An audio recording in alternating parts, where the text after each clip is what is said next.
सुमित्रा देवी hall में अपनी कुछ सहेलियों के साथ बैठी हुई बातें कर रही थी। बेटी की शादी को अभी 5 ही दिन हुए थे और बेटी चारू पति नीरज के साथ पग फेरे की रस्म के लिए मायके आई हुई थी। तभी सुमित्रा दामाद नीरज को अपनी सहेलियों से मिलवाने के लिए आवाज लगाती है। नीरज बेटा, आ रहा हूँ, बाथरूम में हूँ। 2 मिनट बाद, आपने मुझे बुलाया था? बेटा ये कौन सा तरीका होता है बोलने का? हाँ जी, बाहर मेरी 4 सहेलियां आई हुई थी, उनके सामने मैंने आपको आवाज लगाई कि नया नया दामाद आया है, सहेलियों से मिलवा देती हूँ, और आपने तो नाक कटवा के रख दिया हमारी। ऐसा भी क्या कह दिया मैंने मम्मी जी जो आप ऐसा कह रही हैं? अरे और नहीं तो क्या बोलूं, अच्छा लगता है क्या ऐसे बड़ों की बात का बाथरूम से चिल्ला के जवाब देना? आपकी मम्मी डैडी ने यही सिखाया है आपको? अरे मम्मा क्या हो गया, क्यों इतना गुस्सा कर रहे हो आप? अरे गुस्सा नहीं करूं तो क्या करूं, शादी हो गई है, अब थोड़े से तो तौर तरीके होने चाहिए ना।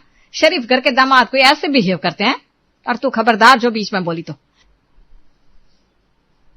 बताओ, बाथरूम से चिल्ला के जवाब दे रहे और वो भी ना हाँ जी मम्मी जी आके सीधे खड़े हो गए। आपने बुलाया था? क्या यार मम्मी, आप बिना बात की बात पर नीरज के ऊपर राशन पानी लेकर चढ़ रहे हो। अपने सोनू को देख लो, वो बड़ा मम्मी जी करके बात करता है आपसे, हर बात पर उल्टा जवाब देता है आपको। और वैसे भी नई नई शादी हुई है, सीख जाएंगे ना। क्या आपने चिल्लाना शुरू कर दिया? ऐसा है कि ये पति की गुलामी करने वाले ढोंग अपने ससुराल में जाकर दिखाइयो, यहाँ पर बीच में बोलने की जरूरत नहीं है। और सोनू का इनके साथ कंपैरिजन है क्या? सोनू बेटा है इस घर का, हमारे सामने निक्कर पहनकर घूमता था, डायपर चेंज कराया है मैंने उसके, और ये दामाद है इस घर के। दामाद ना बेटा, दामाद के पजामे में रहते हुए ही अच्छा लगता है। सोनू बच्चा है इस घर का, ये पराया घर से आए हैं, कोई कंपैरिजन है इनका उसके साथ? आई बड़ी मेरे बेटे से कंपेयर करने वाली। गलती ना मेरी है, मुझे ऐसे चिल्ला कर आपको जवाब नहीं देना चाहिए था, मैं आगे से ध्यान रखूंगा। ठीक है बेटा, मैं भी कोई कुछ कह थोड़ी ना रही हूँ, आप दामाद हो इस घर के, अभी इस घर के रीति रिवाज और तौर तरीके सिखाने की जिम्मेदारी तो हमारी है ना। हम सिखाएंगे नहीं तो आपको कैसे पता चलेगा कि ससुराल में कैसे बिहेव करते हैं? बाकी परेशान होने की कोई बात नहीं है बेटा, हम बड़े मॉडर्न ख्याल वाले लोग हैं, दामाद और बेटे में कोई फर्क नहीं करते। जी मम्मी जी, ठीक कह रहे हो आप कहाँ दामाद और बेटे में फर्क करती हो? आपने तो बेटे से भी ज्यादा बातें सुना दी मेरे को। इतनी बातें अपने बेटे को बोलने से पहले भी शर्म आ जाती है माँ बाप को, लेकिन आपने तो कोई लिहाज ही नहीं किया। क्या क्या कुछ भी बोल रहे हो आप बेटा जी? नहीं, मैं कहाँ कुछ कह रहा था, मैं कह रहा था बिल्कुल सही कहा आपने। आपकी आप मतलब पुराने जमाने की जाहिल औरतों की तरह थोड़ी ना हो, आप तो आज के जमाने की किटी पार्टी करने वाली मॉडर्न महिला हो। आप कहाँ बेटे और दामाद में फर्क करोगे? अरे सुनती हो भाई, ये सिलेंडर खत्म हो गया है और हमें अपने लिए पानी गर्म करना है। अपने सोनू को बोला जरा स्टोर रूम से लाकर सिलेंडर बदल दे। कमाल करते हो जी आप, यहाँ दामाद जी खड़े हैं, अब बेटे और दामाद में कोई फर्क थोड़ी ना होता है। नीरज बेटा, स्टोर रूम से ना भाग के सिलेंडर उठा कर लाओ फटाफट से।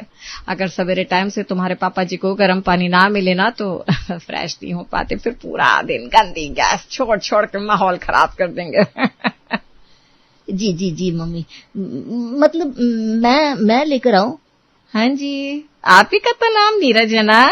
नीरज, फिर मैं क्या दीवारों से बात कर रही हूँ? जाओ जाओ बेटा जी, देर मत करो, फिर चाय भी तो पीनी है ना। चाय का नाम सुनकर नीरज की थोड़ी जान में जान आई और वो स्टोर रूम से लाकर सिलेंडर रसोई में रख देता है। लो जी, फिर वही वाली बात, अब सिलेंडर लाने को कहा है तो लाकर यहाँ रखकर छोड़ दिया। अरे बेटा, पुराना सिलेंडर हटाकर नया जोड़ दो ना, उसमें फिर वही छोटी छोटी बातों के लिए कहना पड़ता है आपको। अरे घर पर मम्मी जी ने कभी कोई काम नहीं करवाया क्या घर का? बेटा बुरा मत मानना, लेकिन शादी से पहले ना छोटे मोटे काम सीख लेने चाहिए। अब क्या सास ये सब सिखाएगी? माँ बाप का कोई फर्ज होता है कि नहीं? एक्चुअली वो क्या है ना मम्मी जी, मैं छोड़ो ना मम्मी, नीरज तुम बैठो, मैं चाय लेकर आती हूँ। नीरज बाकी परिवार के साथ जाकर आराम से सोफे पर बैठ जाता है। 10 मिनट के अंदर चारू चाय बनाकर सोफे तक ले आई थी। नीरज जी खाओ ना, खस्ता समोसे मंगवाए थे मैंने स्पेशल आपके लिए, आपको खस्ता बहुत पसंद है ना। और ये गुप्ता के ढोकले टेस्ट करके देखो, हमारे एरिया के ना बेस्ट होते हैं। देखो तोता मैना को पक्के बेशर्म है दोनों, किसी को शर्म नहीं है। अरे हम दिखाई दे रहे हैं कि नहीं? और बेटा जी, हमारी लड़की तो है ही थोड़े कम दिमाग, लेकिन आप तो थोड़ी समझदारी दिखाइए हैं। आपने तो अभी ब्रश भी नहीं किया, बिना ब्रश के चाय पीने बैठ गया। बताओ अब क्या क्या सिखाए एक बंदा, कपड़े तक पहनने का ढंग नहीं ने। अभी कोई पड़ोसी रिश्तेदार आ जाए तो बताओ क्या इज्जत रह जाएगी हमारी। हाफ पैंट में बैठा हुआ दामाद बासी मुंह चाय पी रहा है, मुंह पर 2 बूंद पानी नहीं पड़ा, बाल ऐसा लग रहा है अभी बकरियां नोच के गई और बैठ गए नाश्ता लेकर। बेटा जी ऐसे भी क्या जल्दी थी बताओ, थोड़ा नहा धोकर फ्रेश होकर ढंग के कपड़े पहनकर हॉल में आना चाहिए था। नई शादी हुई है आपकी, कोई ना कोई आता रहता है, मेहमानों का घर है। अब ऐसे हुलिये में आप रिश्तेदारों से मिलोगे तो क्या इज्जत रह जाएगी हमारी। और चारू तो शादी से पहले तो बहुत लंबी लंबी हाँकती थी, मेरा नीरज ऐसा है, मेरा नीरज वैसा है। ऐसे तो कोई खास बात नजर नहीं आ रही है हमें तेरे नीरज में। नीरज यार तुम जाओ ना, मम्मी ठीक कह रही है, जाकर पहले रेडी हो जाओ, उसके बाद नाश्ता कर लेना, मैं दोबारा चाय बना दूंगी, डोंट वरी। ठीक है जा रहा हूँ। नीरज अपनी सास की अजीबोगरीब व्यवहार से बहुत थका थका सा महसूस कर रहा था। एक तो नई नई शादी, उसमें ससुराल में कदम कदम पर मिल रहे तानों से बेचारा नीरज पूरी तरह घबरा गया था। थोड़ी देर में वो नहा धोकर तैयार होने के बाद हॉल में आकर बैठता है।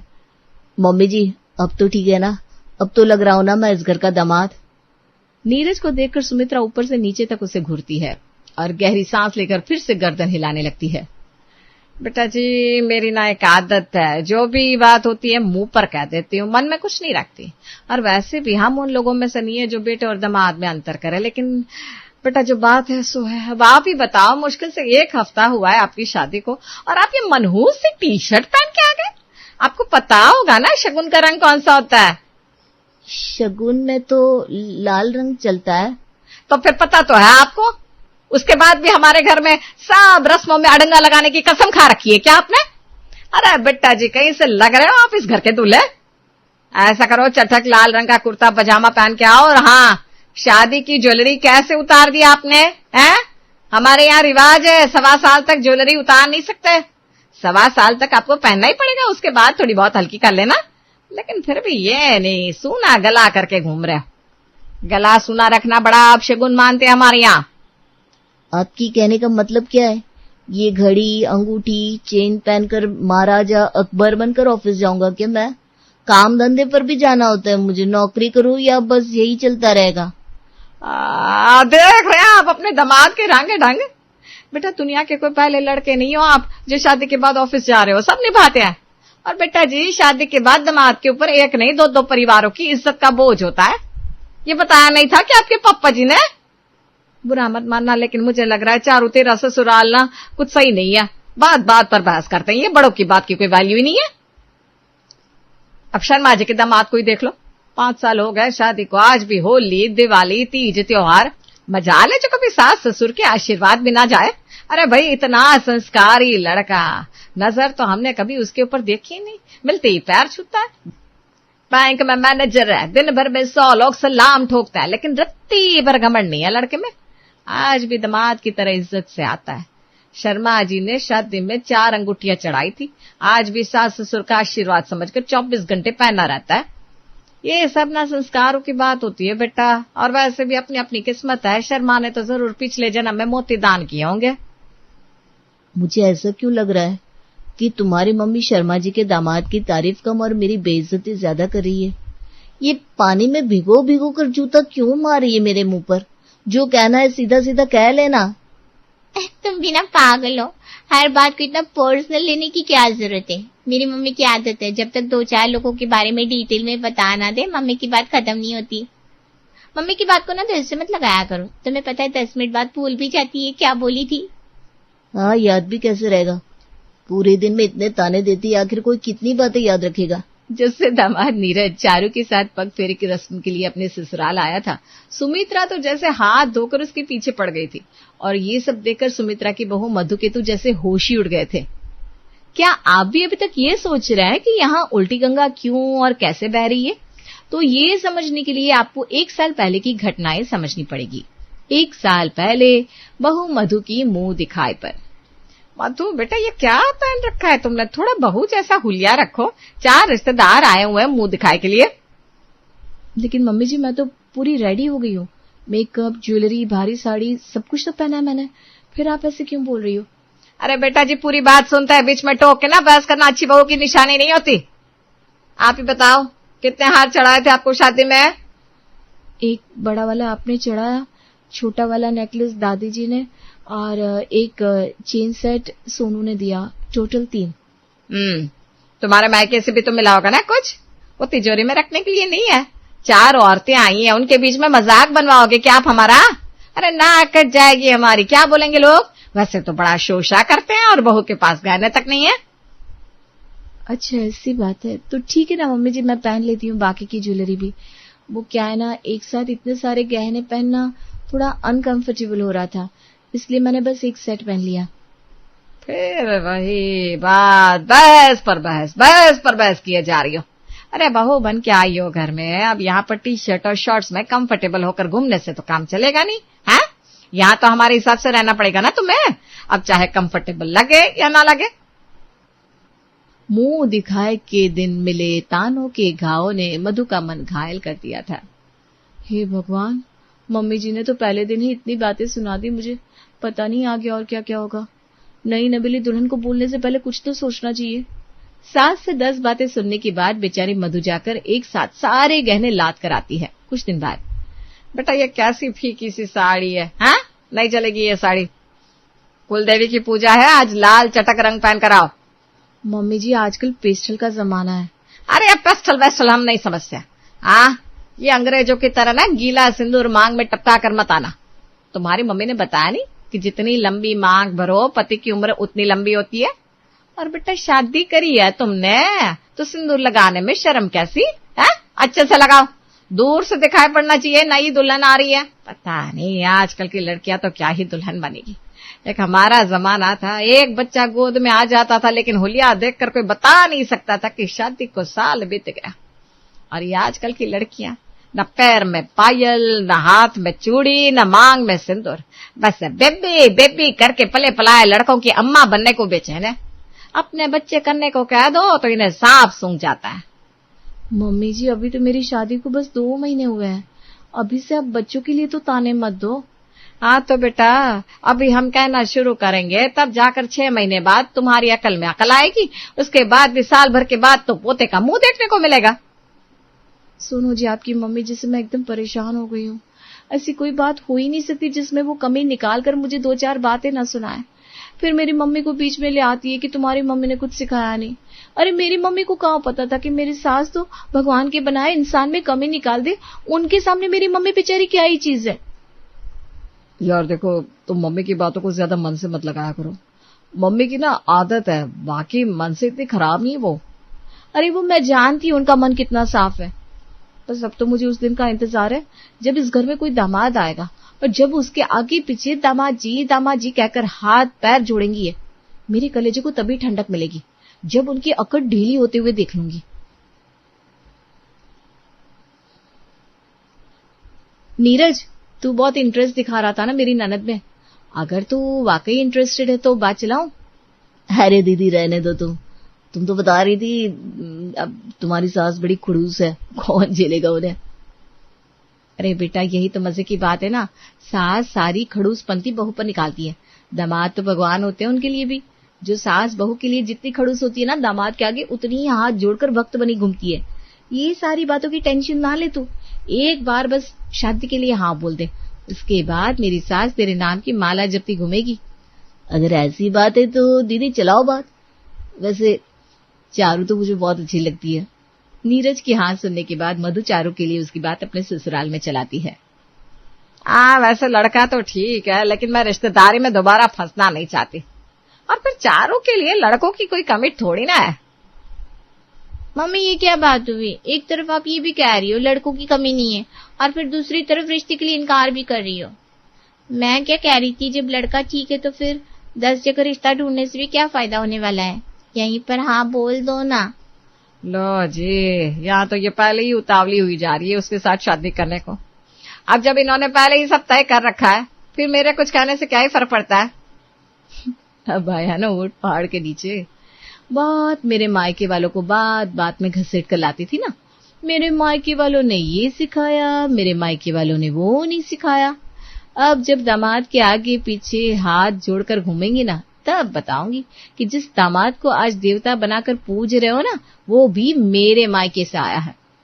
सासुमा समय आने दो, मैं भी अपने एक एक अपमान का गिन गिन के मैं बदला लूंगी। जल्दी ही चारू और नीरज की शादी हो जाती है। अभी तक नीरज और उसकी मौसेरी बहन मधु इसी गलतफहमी में थे कि सुमित्रा दामाद के सामने हाथ जोड़े खड़ी रहेगी, लेकिन शादी के बाद जो हुआ वो तो आपने पहले ही देख लिया है। उसने तो दामाद का भी बहू वाला हाल बनाकर रख दिया है। इसीलिए सास के तेवर देखकर बेचारे नीरज के तो पसीने छूट रहे थे आज के दिन। मम्मी जी, मुझे एक बात समझ में नहीं आ रही है। अरे मेरी शादी होकर मैं दामाद बना हूं या आपके घर की सुहागन बहू जिसे आप हुक्म पर हुक्म सुना रहे हैं? अरे दामाद और बहू में कोई फर्क होता है कि नहीं? आपका बस चले तो गले में मंगलसूत्र और माथे पर सिंदूर लगाकर मुझे ही अपनी बहू घोषित कर दो। आप जब से आया हूं तब से आप हाथ धोकर पीछे पड़ गई है मेरे। कभी कहती ये मत खाओ, ये मत पहनो, ऐसे मत उठो, वैसे मत खाओ। अरे इतना रोकेंगे तो इंसान सांस कैसे लेगा यहाँ पर? अरे तो कौन सी गलत फहमी में जी रहे थे आप? दामाद में कोई सुरखाब का पर लगा रहता है क्या जो उसकी गलत बात भी हम स्वीकार कर ले? सुधार की गुंजाइश तो बहू और दामाद दोनों में बराबर होती है। अगर हम बहू को उठने बैठने काम करने का कायदा सिखा सकते हैं तो दामाद को क्यों नहीं? और मैं उन औरतों में से बिल्कुल नहीं हूं जो दामाद की गलत बात को आंख बंद करके बर्दाश्त कर लेती है। जितनी जिम्मेदारी एक बहू के ऊपर होती है ना ससुराल में जाकर नए तौर तरीकों को एक्सेप्ट करने की, उतनी जिम्मेदारी दामाद की भी होती है कि वो भी अपने ससुराल में जाकर वहां के तौर तरीके रीति रिवाज को समझे और उनको अपना कर दामाद जैसा व्यवहार करे। और हाँ बेटा, दामाद बेटे जैसा होता है, बेटा नहीं होता। इसलिए आगे से ना ये शॉर्ट्स पहनकर मेरे घर में मत घूमना। बाद में कहना मत कि मम्मी जी ने बताया नहीं था। बताओ, अच्छा लग रहा है क्या ऐसे पैर मोड़ मोड़ कर बैठे और इतने छोटे छोटे शॉर्ट्स पहन रखे? अरे भाई, बहन बेटियों वाला घर है ये। मम्मी जी, वो सोनू भैया ने भी तो पहन रखे थे, गर्मी है इसलिए मैंने भी। फिर वही बात। अरे बेटा, सोनू के साथ कोई कंपैरिजन नहीं है आपका। सोनू तो बेटा है इस घर का, उसको दो चपेड़ी भी मार देते हैं हम। आपको तो नहीं मार पाएंगे ना, आपको तो मुंह से ही बोल सकते हैं। ठीक है मम्मी जी, मैं कपड़े चेंज कर लेता हूँ। और हाँ, मैं सोच रहा था शाम में ही निकल जाता हूँ, मुझे कुछ ऑफिस का जरूरी काम आ गया है। अच्छा बेटा, खुश रहो, आते रहना, आपका अपना ही घर है। जैसे मर्जी खाओ बनाओ पहनो, हम कोई किसी को रोकते थोड़ी ना है, बस बड़ों का मान सम्मान बना रहे। समझ रहे हो ना? सास की बात का जवाब दिए बगैर नीरज सर पर पांव रखकर वहां से भाग खड़ा होता है। और मधु, वो तो बेचारी ये सोचकर आंसू बहा रही थी कि जिस सास को नीरज एक दिन नहीं झेल पाया उसे तो भी सारी उम्र बर्दाश्त करना है। देखिए सासू माँ, क्या क्या लाई हूँ मैं बाजार से। क्या क्या लाई हो?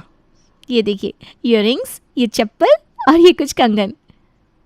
और वो दूसरे वाले बैग में क्या रखा है? अरे सासू माँ, ये मैंने ना नया स्पीकर लिया है। मेरे रूम में जो स्पीकर रखा है ना वो खराब हो गया है। क्या बताऊँ आपको, 2 दिन से वर्कआउट कर रही थी बिना म्यूजिक के, बिल्कुल भी अच्छा नहीं लग रहा था मुझे। अरे बहू, लेकिन अभी तो मयंक के नाम पर कितनी EMI चल रही है, और ऐसे में इतना खर्च क्यों कर रही हो? ओफो सासू माँ, किस्तें वगैरह तो चलती रहती है, इसका मतलब ये थोड़ी ना है कि जिंदगी जीना भूल जाएंगे। और वैसे भी ये इतना तो कमा ही लेते हैं कि EMI वगैरह आराम से भर दें और मेरे छोटे मोटे शौक भी पूरे कर दें। बहुत थोड़ा बहुत सामान तो तुम खरीद सकती हो, उसके लिए मना ही नहीं है। लेकिन देखो, आज कितनी सारी शॉपिंग कर ली है। अगर तुम ऐसे ही शॉपिंग करती रहोगी तो घर चलाने में तुम्हारे ही पति को प्रॉब्लम हो सकती है ना। अच्छा सासू माँ, मेरी मॉम का ना कॉल आ रहा है, थोड़ी देर में आपसे बात करती हूँ, ठीक है? मीनाक्षी अपने कमरे में चली जाती है। जब देखो टुकती रहती है, परेशान कर रखा है मुझे। खैर, अगला दिन आता है तो मीनाक्षी देखती है कि घर में उसकी ननद आई हुई है। ये हफ्ते में 2 बार तो आ ही जाती है, परेशान करके रखा है इसने। जब आती है, नाश्ता बनाओ, ये करो वो करो। अरे बहुत तो उठ गई, जरा पोहे बना दे तो। माँ जी, मुझे ना पोहे सही से बनाने नहीं आते, प्लीज़ आप ही बना दीजिए ना। और ऊपर से माँ जी ना, मुझे काम से बाहर भी जाना है। ठीक है बेटा। मीनाक्षी अपने कमरे में चली जाती है। क्या हुआ मम्मी, भाभी आई कि नहीं? अरे तुझे तो पता ही है, तेरी भाभी एक नंबर की कामचोर है। मैंने उसे पोहे बनाने के लिए बोला तो नाटक करने लगी और चुपचाप चली गई अपने कमरे में। वही तो, पता नहीं कैसी बहू मिली है हमें। तो आप दोनों भैया से कुछ बोलते क्यों नहीं? अरे तेरा भाई कुछ बोलता है तो तेरी भाभी सुनती कहाँ है? कुछ दिन ठीक रहती है, फिर वैसे की वैसी। इसके कुछ दिन बाद ही फिर से घर में कुछ मेहमान आ जाते हैं। 2-3 दिन हुए नहीं कि फिर से मेहमान। ये काका काकी खुद तो आए ही, साथ में 2-3 लोगों को भी लेकर आए। अरे इतने सारे मेहमान आते हैं और माँ जी ये भी नहीं सोचती कि इनकी वजह से घर का कितना राशन खत्म हो जाता है और ऊपर से घर की बाकी चीज़ें भी तो खत्म होती है। और मेरे पति इन लोगों के लिए थोड़ी ना पैसे कमा रहे हैं। आज तो कुछ करना ही होगा, क्योंकि ये लोग तो बात बात पर अब घर में आने लगे। चलो अभी मौका अच्छा है, सासू माँ किचन में है, इनकी वाट लगाती हूँ। अरे बहू आओ ना, हमारे पास बैठो। तुम तो हम लोगों के पास आती ही नहीं आजकल। वही तो। अरे काका काकी, आप लोग तो हमेशा हमारे घर में आते रहते हैं, तो आप लोगों के साथ तो ऐसा फील होता है जैसे कि आप लोग यहीं पर रहते हो। तो मैं भी सोचती हूँ मैं तो आप दोनों से कभी भी मिल सकती हूँ, इसलिए आप लोगों से मिलने थोड़ा लेट ही आती हूँ मैं। हम लोग यहाँ आते हैं, तुम्हें अच्छा नहीं लगता क्या बहू? अरे नहीं काका जी, ऐसी बात नहीं है, पर जो सच्चाई है वही बोल रही हूँ। आप लोग यहाँ पर 10-15 दिन में एक बार तो आ ही जाते होंगे। क्या बात है, आपकी बहू और बेटे आप दोनों को अच्छे से रखते नहीं है क्या? आपका ख्याल नहीं करते जो आप लोग बार बार यहाँ चले आते हैं? क्या बकवास करी जा रही हो? दिमाग तो ठीक है तुम्हारा?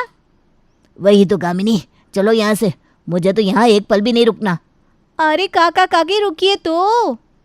पर मेहमान घर से चले जाते हैं। बाहू, तुम्हें बिल्कुल भी तमीज नहीं है क्या कि अपने से बड़ों से कैसे बात करते हैं? वही तो, इसने तो हमारी नाक ही कटा दी। पता नहीं वो दोनों हमारे बारे में कैसी कैसी बातें फैला रहे होंगे। अरे सासू माँ ससुर जी, आप लोगों को गुस्सा नहीं करना चाहिए, बल्कि इसके लिए मुझे धन्यवाद कहना चाहिए। मेरी वजह से घर में अब ये मेहमान बार बार नहीं आएंगे। बाहू तमीज से बात करो, वो तुम्हारे काका और काकी है। हाँ माँ जी, काका काकी आते हैं वो ठीक है, लेकिन ये भी तो देखिए कि काका काकी अपने साथ 2-3 लोग एक्स्ट्रा भी तो लेकर आते हैं। कभी अपने पड़ोसियों को लेकर आएंगे, कभी दूर के चाचा चाची के बच्चों को लेकर आ जाएंगे। तुम तो ऐसे कह रही हो जैसे मेहमानों के आने पर तुम ही उनकी खातिरदारी करती हो। वही तो। माँ जी, खातिरदारी मैं नहीं करती हूँ, लेकिन खातिरदारी में जो पैसे लगते हैं ना वो मेरे पति के हैं। आप मेहमानों के ऊपर इतना खर्च करती हैं तब आपको खर्चे दिखाई नहीं देते, लेकिन जैसे ही मैं बाजार से कुछ खरीद कर लाती हूँ आपको खर्चे दिखाई देने लगते हैं। खामोश बहू, अब एक लफ्ज और नहीं चाहिए। नहीं सासू माँ, मैं आजकल की मॉडर्न बहू हूँ और मैं अपनी जुबान बंद नहीं रख सकती। जो गलत है वो गलत है। ये कहकर मीनाक्षी अपने कमरे में चली जाती है। थोड़ी देर बाद जब मीनाक्षी का पति आता है तो मीनाक्षी की सासू माँ उसे सारी बात बताती है। अभी मैं जाकर उससे बात करता हूँ। मयूर कमरे में जाता है। मीनाक्षी, तुमने काका काकी को घर से भगा दिया? अरे भगाया नहीं था, मैंने तो जो सच बात थी वो बोल दी बस। तुम्हें वो सब बोलने की क्या जरूरत थी? अरे मैंने जो किया है वो सही किया है, अब आप इस पे इतना गुस्सा क्यों हो रहे हो? देखो, मैं तुम्हारी छोटी छोटी बातों पर गुस्सा नहीं होता, लेकिन अब बहुत ज़्यादा हो रहा है। आगे से ऐसा बिल्कुल नहीं होना चाहिए। और हाँ, अपनी ज़बान पर थोड़ा कंट्रोल रखो। माँ ने मुझे सब कुछ बताया है। आगे से मैं ऐसी कोई भी शिकायत नहीं सुनना चाहता। अब सासू माँ भी पता नहीं कैसी हैं। देखो, ज़्यादा बोलने की ज़रूरत नहीं है, गलती तुम्हारी है, इसलिए तुम्हें बात सुननी पड़ेगी। मैंने तो सोचा था कि मेरा पति मेरे काबू में है, लेकिन मैं ही गलत थी। अगले दिन मयूर अपनी पत्नी को मनाने आता है। अब कल की बात भूल भी जाओ मीनाक्षी, स्माइल प्लीज़। अच्छा, आई एम सॉरी। बस देखो, 3 दिन बाद तुम्हारा बर्थडे है ना, बताओ तुम्हें क्या चाहिए? मुझे एक नेकलेस चाहिए। अच्छा ठीक है, दिला दूंगा अपनी पत्नी को, लेकिन ये तो बताओ उसकी कीमत कितनी है? ज़्यादा नहीं, बस 45,000 का। क्या 45,000? मीनाक्षी, तुम्हें पता है ना अभी मेरे नाम पर कितनी EMI चल रही है? 3 महीने पहले कार ली थी, उससे पहले ज़मीन। थोड़ा तो सोचो, मैं तुम्हारे लिए इतना महंगा नेकलेस कहाँ से लाऊंगा? मुझे पता था आप यही बोलोगे। मुझे नहीं चाहिए कोई हार वार। पूछने ही क्यों आते हो? देखो मीनाक्षी, एक पत्नी ही अपने पति की प्रॉब्लम को समझ सकती है, लेकिन तुम हो कि मेरी प्रॉब्लम को बढ़ाने की सोचती रहती हो। अगर नेकलेस दिलाने का मन नहीं है ना तो सीधे सीधे मना करते थे। इतना सुनाने की क्या जरूरत है मुझे? अरे ये जो कार, घर, ज़मीन मैंने ले रखी है, किसके लिए ले रखी है? ये क्या तुम्हारे काम नहीं आएगी? ये सब ना नाटक है, नाटक। उस कार में क्या सिर्फ मैं ही बैठती हूँ? और इस घर में क्या सिर्फ मैं ही रहती हूँ? तुम्हारे माँ बाप भी तो रहते हैं, तुम भी तो रहते हो। मीनाक्षी, अब ना बहुत ज़्यादा हो गया। मुझे तुमसे बात ही नहीं करनी चाहिए थी, क्योंकि तुम बात करने के लायक ही नहीं हो। माँ सही कहती है, तुम में बात करने की बिल्कुल तमीज़ नहीं है। इस तरह मयूर मीनाक्षी को बहुत सुनाता है और कमरे से बाहर निकल जाता है। ये तो मेरी बात बिल्कुल भी नहीं मानते। शादी के पहले सोचा था कि ऐसा पति मिलेगा जिसे मैं डोमिनेट करूंगी। खैर, 3 दिन बीत जाते हैं, मीनाक्षी का बर्थडे भी आ जाता है। इस मौके पर मयूर अपनी पत्नी के लिए एक हार लेकर आता है जिसकी कीमत थी 1,000। Thank you. एक तो इतने प्यार से मैं ये हार लेकर आया और ये तो मुंह बना रही है। छोड़ो, इसकी आदत ही ऐसी है। अगले दिन। सुनो मीनाक्षी, हम लोग न्यू ईयर पर मुंबई जाएंगे घूमने के लिए। हम लोग मतलब मम्मी पापा भी जाएंगे? हाँ और क्या, मम्मी पापा को यहाँ अकेले छोड़कर थोड़ी ना जाएंगे। शादी के बाद हम लोग जब मसूरी घूमने गए थे तब तो आप मुझे उस टाइम अकेले लेकर गए थे, लेकिन उसके बाद जितनी भी बार हम लोग कहीं भी घूमने जाए उतनी बार आप अपने मम्मी पापा को साथ लेकर गए। कम से कम इस बार तो रहने दीजिए नहीं यहाँ पर। इतनी स्टैंडर्ड कॉलोनी है, यहाँ पर किस बात का डर है? शायद तुम्हें पता नहीं होगा, पिछले महीने रजत अंकल के घर में चोरी हुई थी। अरे उनकी पत्नी भी तो ऐसी ही है, सब लोगों को बताती फिरती है कि उनके पास कितना पैसा है, तभी उनके घर में चोरी हुई है, वरना ऐसे ही किसी के घर में चोरी नहीं हो जाती। अच्छा, ये जानते हुए कि कॉलोनी में किसके घर में चोरी हुई है, तब भी हम लोग अपने माँ बाप को ऐसे ही छोड़कर चले जाएं? ऐसा करिए, आप सभी लोग घूमने जाइए, मैं नहीं आ रही। तुम पागल हो क्या?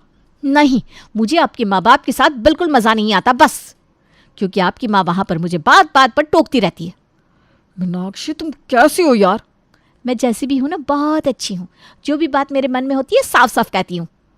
और इस तरह मुंबई की ट्रिप हो जाती है कैंसिल। ये लोग मेरी बात नहीं मानते, तो मैं भी जानती हूँ कि अपनी बात कैसे मनवाई जाती है। उसी शाम मीनाक्षी की पड़ोसन पूनम पड़ोस की आंटी काव्या कपूर के साथ आती है। अरे बेटा, दरवाज़ा खोलने में बहुत टाइम लगा दिया तुमने। और मीनाक्षी, ये तुमने अपनी हालत कैसी बना ली है? पहले तो तुम बिल्कुल टिप टॉप रहती थी। अरे वो बस ऐसी, तुम्हें तो पता ही है घर के कितने सारे काम होते हैं।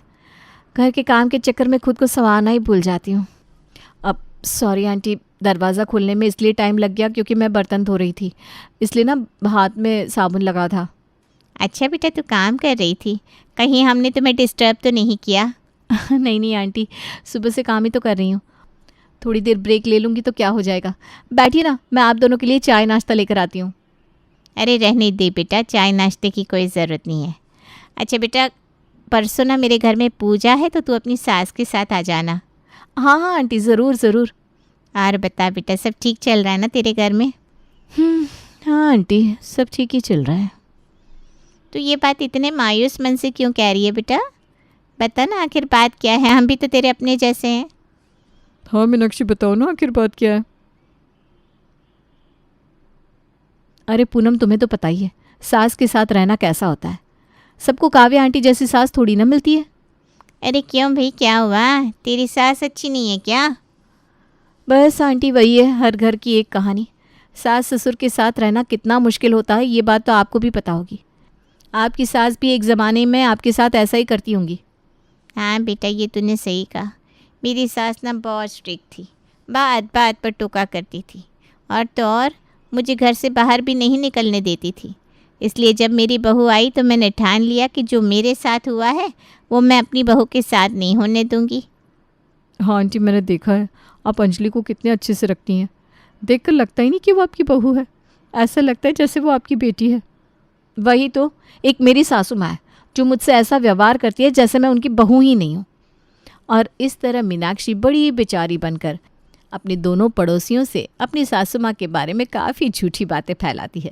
इसके कुछ दिन बाद जब पूनम प्रसाद देने आती है। अरे मीनाक्षी, क्या बात है? बड़ी मुरझाई हुई सी लग रही हो, तबीयत तो ठीक है ना? नहीं पूनम, मेरी तबीयत बिल्कुल ठीक नहीं है। मैंने सासू माँ से कहा कि मुझे डॉक्टर के पास ले चलो, लेकिन वो है कि मान ही नहीं रही। चल, मैं तुझे ले चलती हूँ, चल।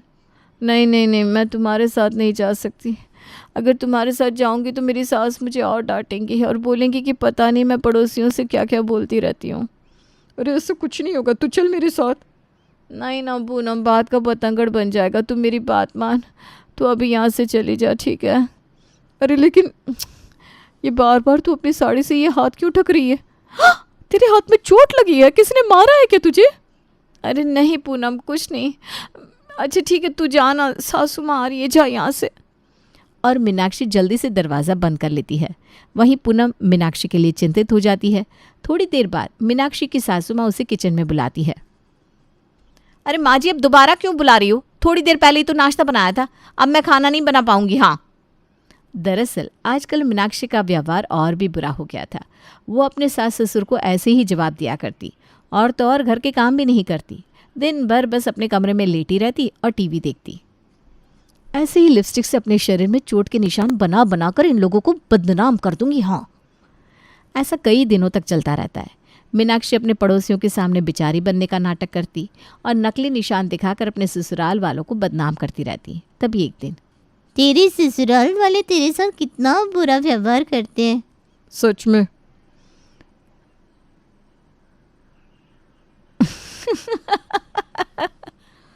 अरे क्या हुआ?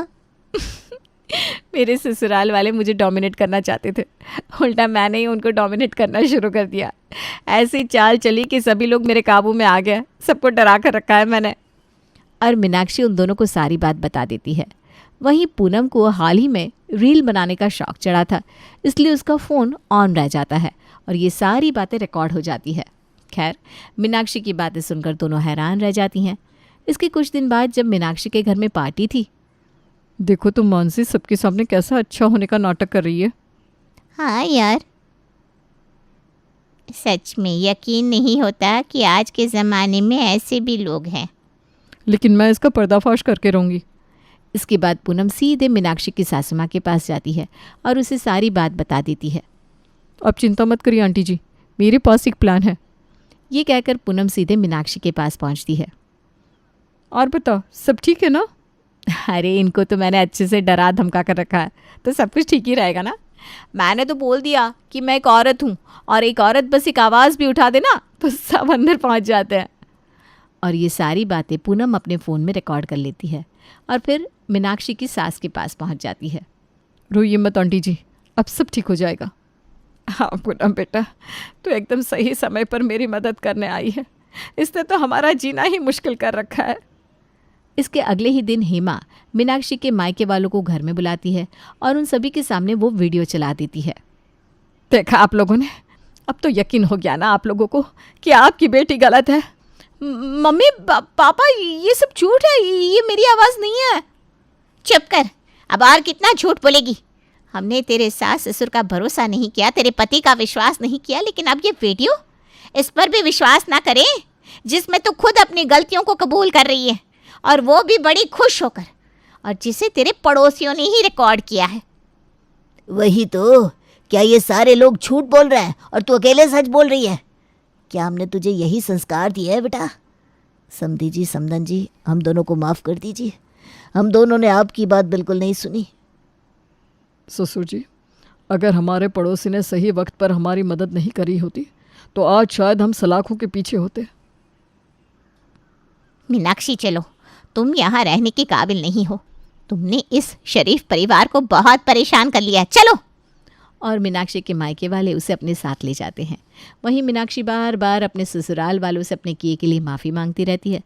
खैर, आखिर 3 महीने बाद मीनाक्षी का पति मान जाता है और उसे अपने साथ ले आता है। मैं वादा करती हूँ आगे से ऐसा कभी भी नहीं होगा। उम्मीद है कि अपने वादे से मुकरोगी नहीं।